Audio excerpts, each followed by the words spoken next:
Hastreiter. I'm curator of the museum and vice president of the Iron Island Preservation Society.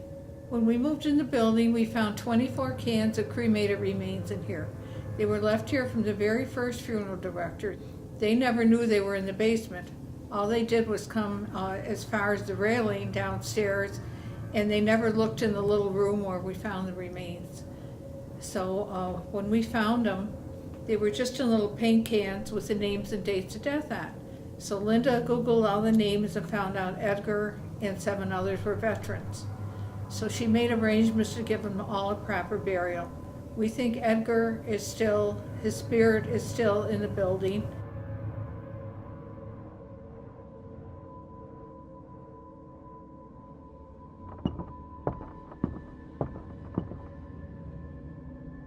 It started very first day I came in to fix up the building. And I was standing in the front by the desk. Now, mind you, there was nothing in here except maybe a few chairs and that. And I was looking around and I thought, where am I going to start? And I felt a presence around me.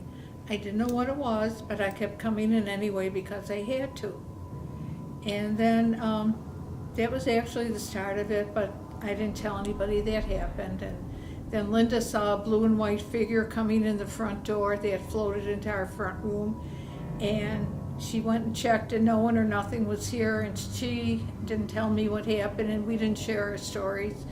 And then one day I was in the front room, which is called the children's room, and I was working on the scrapbooks. I was alone in the building, and right by the doorway I saw a very tall figure of a man, all in black. And he had a big hat on like ministers used to wear with a wide brim, and he had red eyes, and he was looking right at me. The next night we got together in the back and I told everybody what happened. Well, then everybody shared their stories.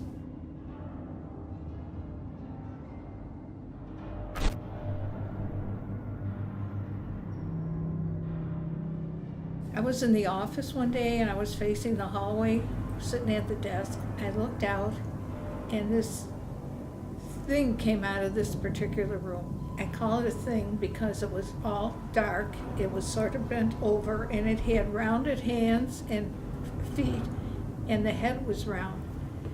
And it was going towards a case in the hallway. Now that case is filled with my little boy's items because I had a son who passed away at 6.5 of pneumonia. And he was laid out in this building. This thing was going toward Jimmy's case, and all I could think of was that he was going to, whatever it was going to hurt one of my children. And I was frozen in that chair for about 15 minutes. I couldn't move. I don't come in as much as I used to by myself, but I love it here.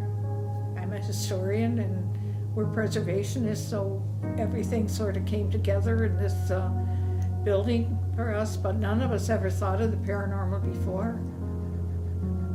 We just wanted our little museum.